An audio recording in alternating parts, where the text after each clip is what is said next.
Okey, Assalamualaikum. Selamat sejahtera. Okey, kita tunggu rakan-rakan untuk join.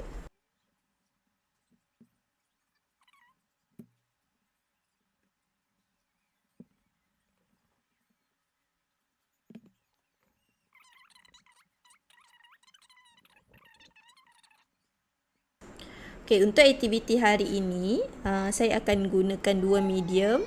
Satu, kita akan gunakan Telegram untuk kita berinteraksi secara lisan. Kita akan bersuara menggunakan Telegram voice chat, dan juga saya akan gunakan Google Slide. Okay, Google Slide ni nanti selepas ni bila semua murid dah masuk, saya akan berikan link. Okay, nanti link itu awak akan tekan dan kita akan bincang sama-sama. Okay, jadi sementara menunggu rakan-rakan untuk join, saya akan berikan link dalam Telegram group kelas.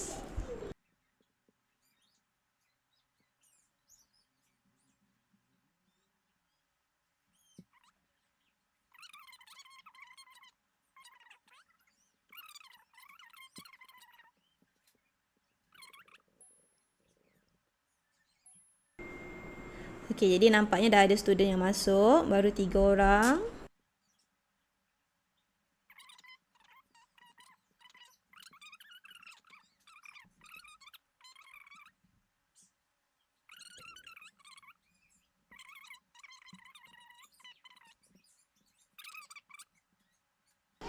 Okey, bila awak dah boleh masuk dalam Google Slide tu, awak akan nampak paparan tajuk yang kita nak bincang untuk hari ini.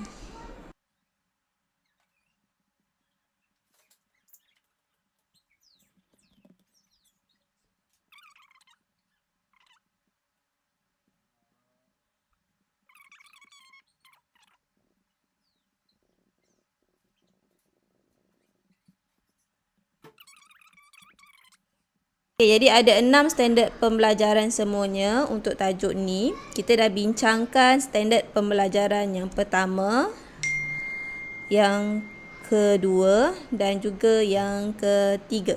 Okay, jadi hari ni kita akan sambung standard pembelajaran yang keempat, iaitu awak boleh menghuraikan kesan gegelung pembawa arus dalam medan magnet.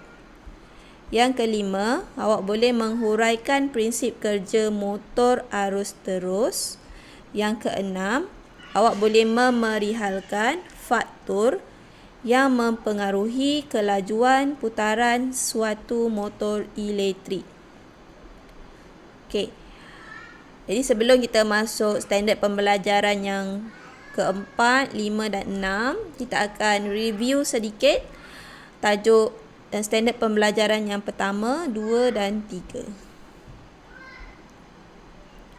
Okey, ini standard pembelajaran yang pertama. Awak dah huraikan pergerakan konduktor pembawa arus dalam satu medan magnet.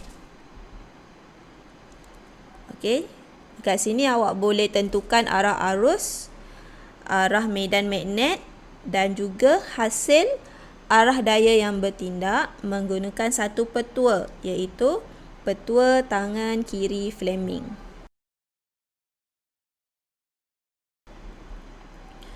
Okey, standard yang kedua, awak dah lukiskan corak medan magnet paduan atau panggil sebagai medan lastik. Okey, so ni tugasan yang awak dah buat. Okey, so dalam tugasan ni nak lukis medan lastik, awak kena gunakan dua petua untuk menentukan arah medan magnet, iaitu petua genggaman tangan kanan dan juga petua tangan kiri Fleming untuk menentukan arah daya. Okey, selain daripada arah daya menggunakan petua tangan kiri Fleming, awak juga boleh gunakan konsep untuk menentukan arah daya tolakan yang terhasil. Awak gunakan konsep yang medium lastik yang kuat dengan medium lastik yang lemah.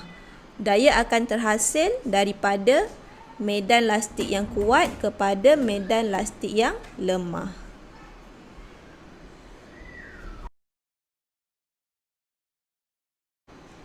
Okey, ini daya yang kita bandingkan dalam tajuk yang lepas dan faktornya.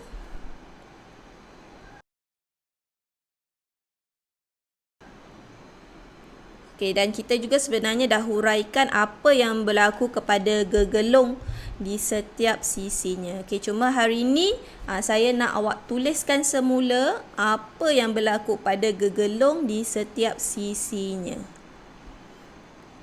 Okey, boleh tuliskan respon dekat dalam slide saya ini.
Awak tahu arah daya.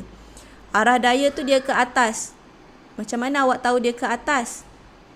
Okey, type sekali sambung ayat awak. Menurut petua tangan kiri Fleming.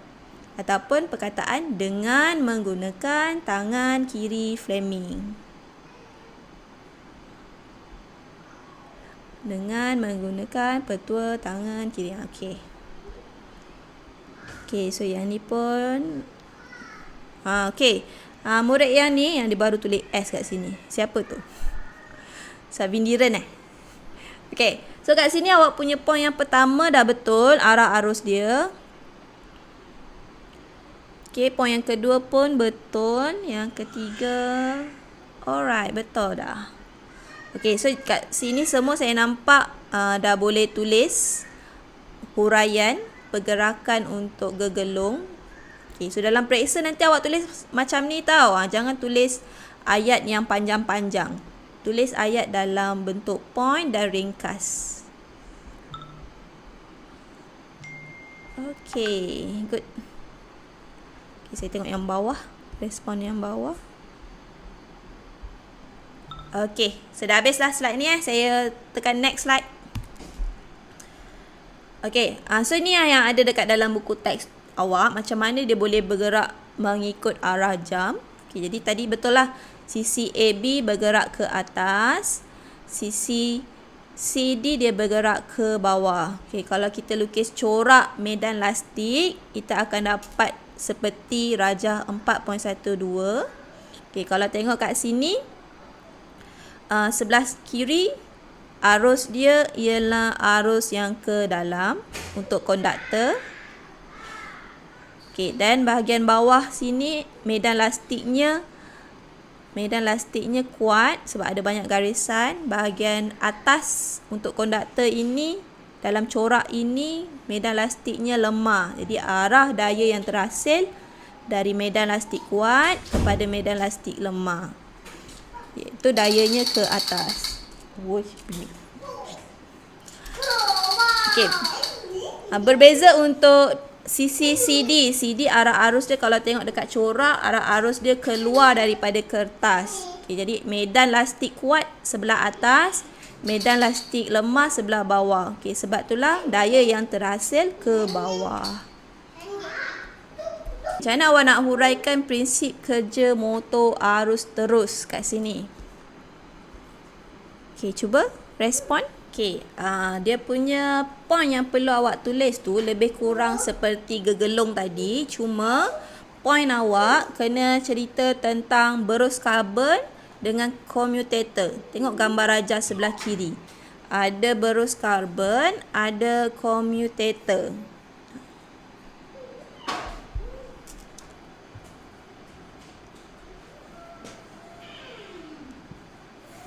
Okay, dalam buku teks dia tulis 5 point, tapi saya nak awak buat dalam 4 point sahaja.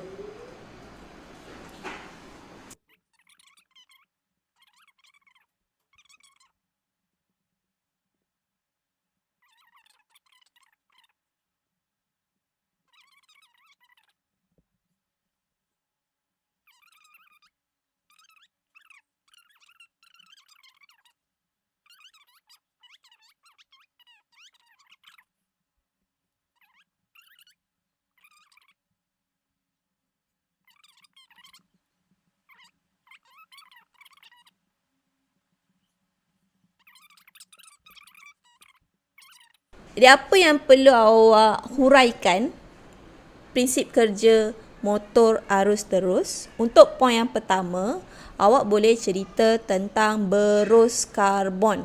Berus karbon ni dia ada bersambung dengan bekalan kuasa arus terus. AT ni arus terus. Okay, jadi arus dia akan mengalir daripada bekalan kuasa positif pergi ke berus karbon. Jadi berus karbon semasa separuh putaran yang pertama dia akan menyentuh commutator.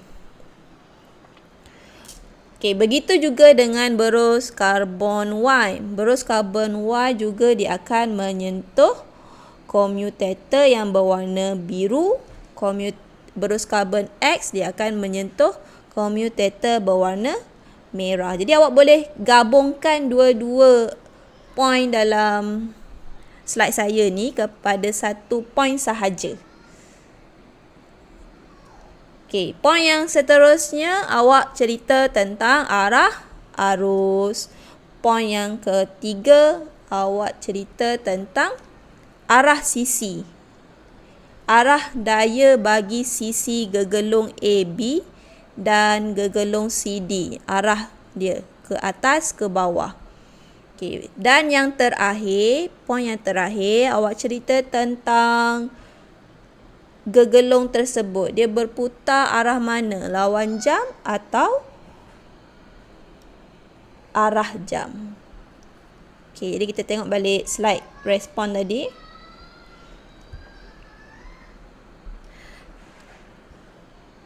Okay, jadi saya tengok yang murid yang ni dia buat tulisan color-color. Dia merah, biru, purple, pink dan juga hijau. Okey, jadi kita tengok poin yang pertama. Dia tulis berus karbon X dan Y menyentuh separuh commutator. Bukan commutator. Commutator. Tengok dekat gambar tu. Ayat tu tulis betul-betul. K-O-M-U-T-A-T-O-R. Commutator. Okey. Kalau nak lebih cantik ayat awak tuliskan warna commutator. Berus karbon X menyentuh commutator berwarna merah dan berus karbon Y menyentuh commutator berwarna biru. Okey, poin yang kedua. Okey, good.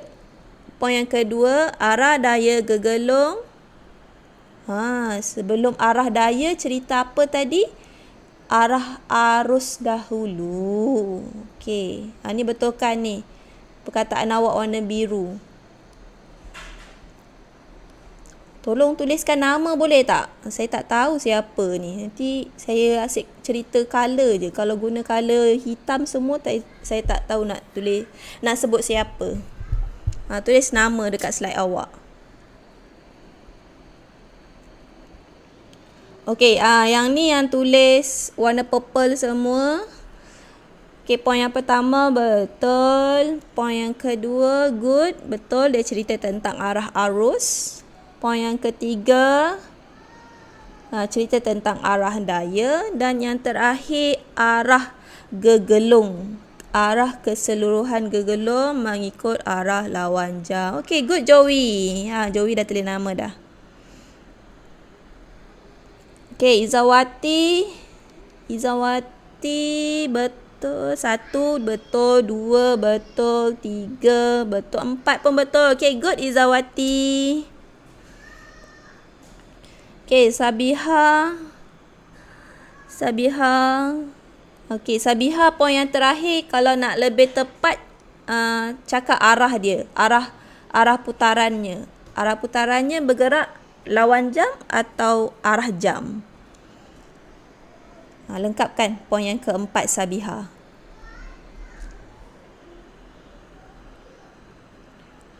Okey, yang ni tak siap dan tak ada nama lagi. Okey, Alia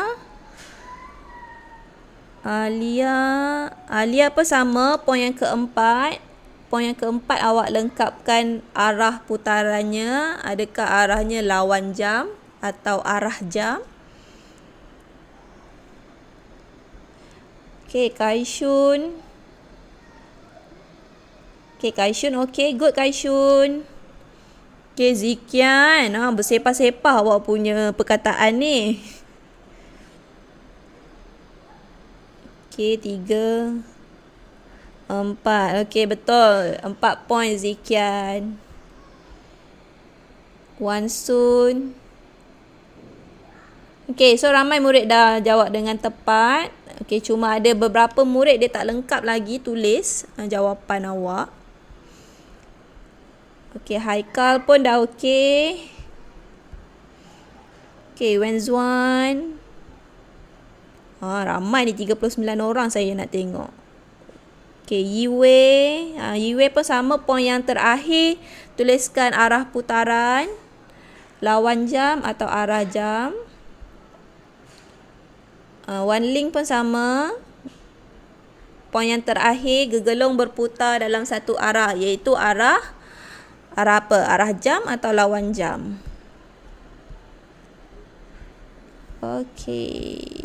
Okey, good. Masing-masing. Okey, macam ni lah respon. Tapi awak tak suka bercakap kan? Awak suka menulis kan? Sekarang awak tulis dekat slide. Okey, jadi jelas tak macam mana nak huraikan prinsip kerja untuk separuh putaran yang pertama? Cuba bersuara sekejap dekat Telegram. Jelas. Alright, thank you Khairina. Okey, kita pergi kepada next slide. Okey, tadi separuh putaran yang pertama, apa berlaku untuk separuh putaran yang kedua? Okey, respon. Buat macam tadi, cuma ada beberapa perkataan yang awak perlu tukar.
Okey, Yiwei. Okey, kita tengoklah jawapan Okay, tadi saya dah tengok beberapa murid. Okay, saya akan tengok murid yang lain pula. Okay, kita tengok jawapan daripada Khairina. Khairina, poin yang pertama, berus karbon X menyentuh separuh komutator biru, manakala berus karbon Y menyentuh separuh komutator merah.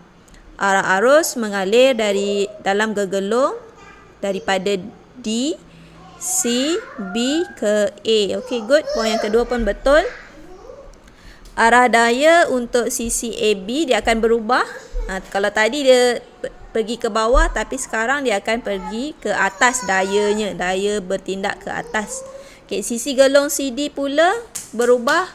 Kalau tadi putaran yang pertama dia ke atas, sekarang ni separuh putaran yang kedua dia akan bergerak ke bawah. Okay, betul. Poin yang ketiga. Poin yang keempat, walaupun arah sisi tadi dia berubah, tapi dia berputar dalam arah yang sama dengan separuh putaran yang sama. Apa ni? Gegelung berputar dalam arah yang sama dengan separuh putaran. Putaran apa tu Khairina? Tak habis ayatnya. Okay, awak boleh juga tulis gegelung berputar dalam arah yang sama, iaitu arah lawan jam. Gegelung berputar dalam arah lawan jam. Okay, good Khairina.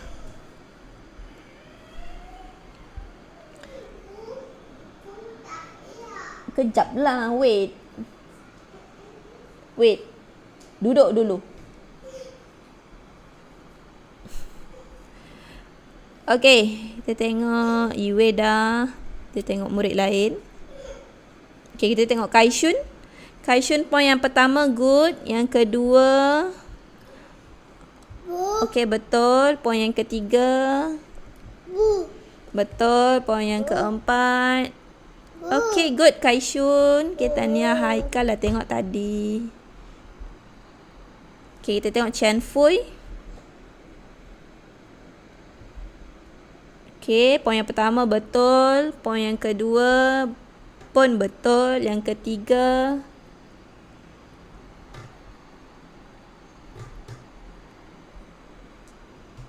okay. Poin yang keempat Chen Fui, awak tuliskan arah putaran. Adakah arahnya lawan jam ataupun arahnya ikut jam? Tambah ayat. Okay, siapa lagi nak tengok? Siapa lagi nak suruh saya tengok dia punya jawapan? Siapa nak suruh saya tengok jawapan dia?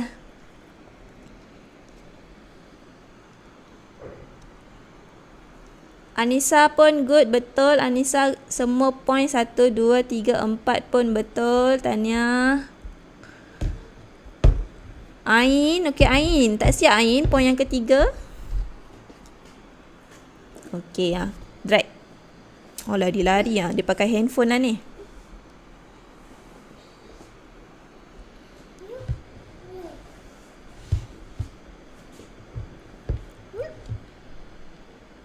Okey Ain, poin yang terakhir tu awak sebut arah putaran gegelung. Adakah mengikut arah jam atau lawan jam? Tambah ayat awak. Gegelung berputar dalam arah sama dengan putaran pertama, iaitu ataupun dalam kurungan arah putaran lawan jam.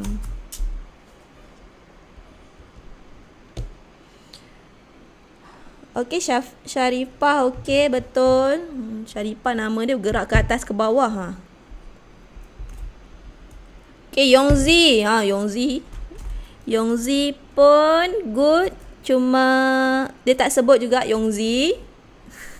Yongzi, nama awak tu sekejap warna ni, sekejap warna tu. Okey. Poin yang terakhir tu awak tuliskan arah. Dengar tak saya cakap? Awak tak tulis arah gegelung.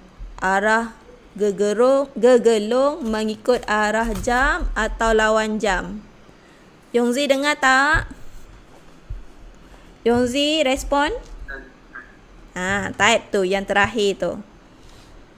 Gegelung berputar dalam arah yang sama dengan separuh putaran pertama dalam kurungan mengikut lawan jam.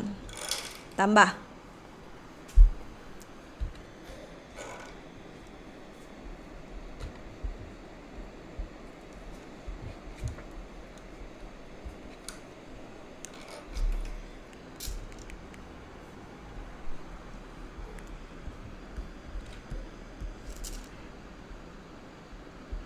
Okey, kita pergi kepada next slide. Okey, jadi saya tengok tadi ramai murid dah betul, cuma poin yang terakhir tu ni degil ni masing-masing ni, tak nak tambah perkataan. Tambah perkataan ikut arah apa? Lawan jam atau lawan jam. Okey, kita pergi kepada slide seterusnya. Okey, kelajuan putaran satu motor elektrik. Kalau awak tengok dekat gambar ni, ada gambar pemutar skru ataupun kita panggil sebagai gerudi, ataupun kita suka bercakap dalam bahasa Inggeris kan, nama dia drill. Ni drill untuk tebuk lubang pada dinding atau kayu. Okey, drill ni kita boleh ubah kelajuan putarannya. Okey, jadi apakah faktor tersebut? Okey, cuba respon dekat sini. Saya bagi masa 3 minit sahaja. Apa? Okey, kita tengok respon jawapan. Okey, ada 3 faktor good betul. 1 ialah arus yang dibekalkan. 2 ialah kekuatan medan magnet. Dan yang ketiga ialah bilangan lilitan gegelung. Okey, good Joey. Okey, yang ni tak tahu nama siapa. Kalau boleh setiap slide yang awak boleh tulis tu, awak tuliskan nama awak sekali. Kat sini lah baru saya boleh tambah murid yang aktif. Syarifah pun okey, good Syarifah. Okey, Jazwan. Abang letak dekat kerusi. Sudah. Okey, Melvin. Mana Melvin punya? Sekejap, saya tak jumpa. Okey, good Wan Sun. Ada yang tak tulis nama ni. Chan Fui good. Wan Zuan.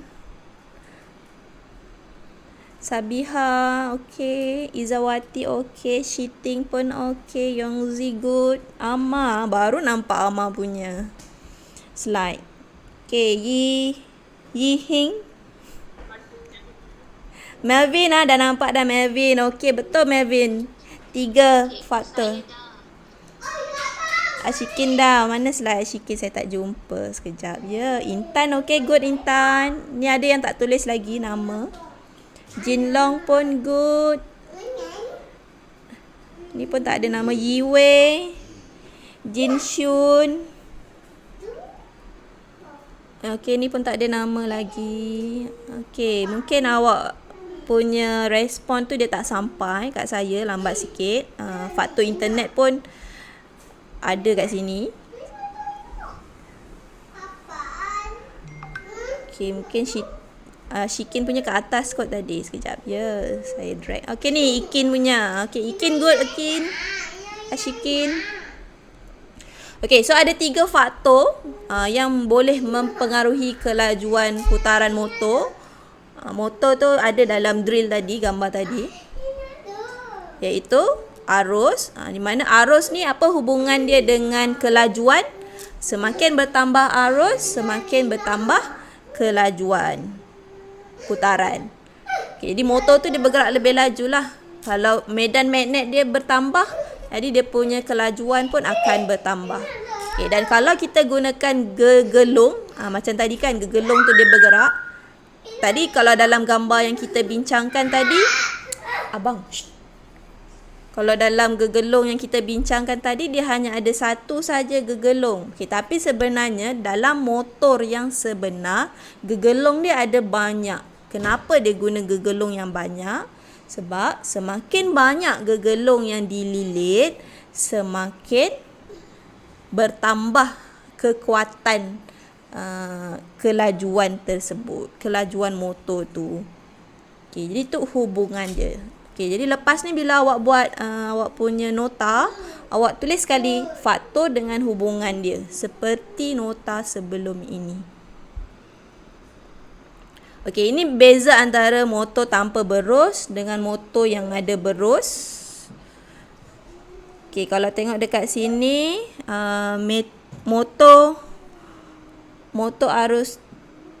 tanpa berus tu dia tak ada percikan bunga api pada commutator, dia tak ada geseran. Boleh baca kat sini. Okay, kalau ada motor yang berberus, bunyi dia kuat semasa motor itu beroperasi. Jadi kalau boleh, kita punya motor tu kita tak nak yang ada berus, sebab kita boleh dapatkan motor yang efisien dari segi bunyi dia tak kuat, motor tu dia bergerak, jadi dia tak menghasilkan bunyi yang kuat, tak mengganggulah. Okey, so ni latihan formatif yang awak akan buat selepas ni. Cuma saya nak jimatkan masa sedikit. Kita cuba jawapan nombor 2. Jawapan nombor 2. Okey, cuba jawab soalan nombor 2A. Nombor 2A sahaja.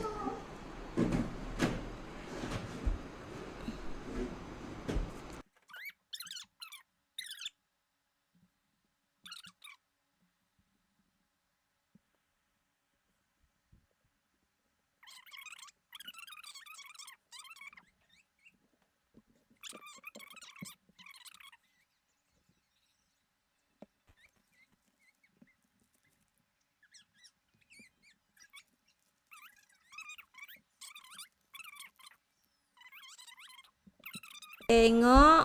Okey, Joey.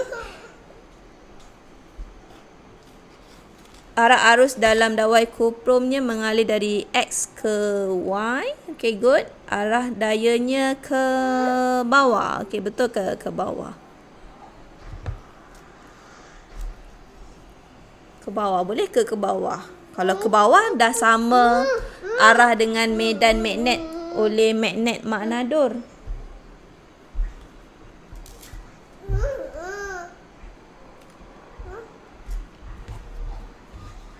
Geram ni ibu, buat ni. Ibu nak kelas lah, dik. Dia nak habis masa dah ni.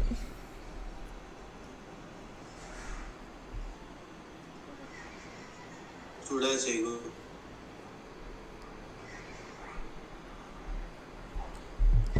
Okey, kita tengok jawapan. Okey, kita tengok jawapan Yongzi. Okey, arus mengalir dari terminal positif. Okey, Yongzi, sebenarnya soalan 2A ni dia nak apakah arah arus dalam dawai kuprum XY. Jadi arah arus dia daripada X ke Y.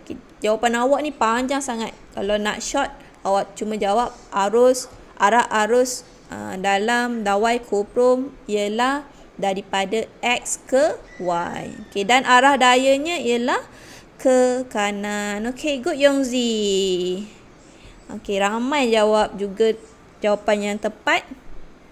Ini tak tahu siapa, tak ada nama. Yiwei pun betul. Amar good. Okey, Amar tak tunjuk arah daya. Okey, kalau arah arus biasanya kita lukiskan dekat road. Kita tak perlu buat arrow lagi. Kita hanya lukiskan arah arus tu dekat road. Okey, jadi saya tengok jawapan semua dah betul. Okey, soalan yang lain tu nanti awak akan buat dalam buku nota masing-masing selepas ini.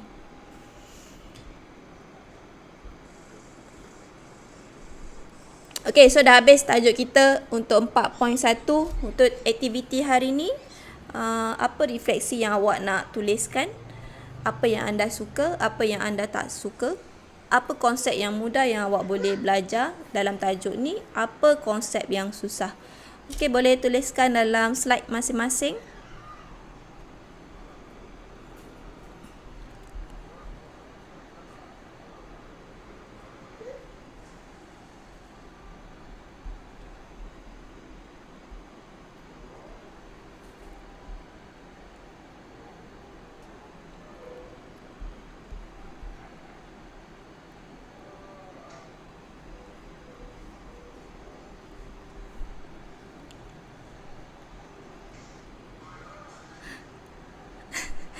Susah tulis. Awak tak semestinya tulis pakai pensel, pakai jari awak. Awak boleh type. Awak boleh tekan dekat butang type text. Dekat situ dia ada tulis teks. Okey, bila awak tekan dekat situ, dia akan keluar paparan teks. Nanti awak tekan dekat mana-mana tempat yang awak nak teks. Contoh apa yang anda tak suka awak nak type kat situ kan. Awak tekan teks dulu, butang teks. Lepas tu awak tekan dekat apa yang anda tak suka. Boleh cuba.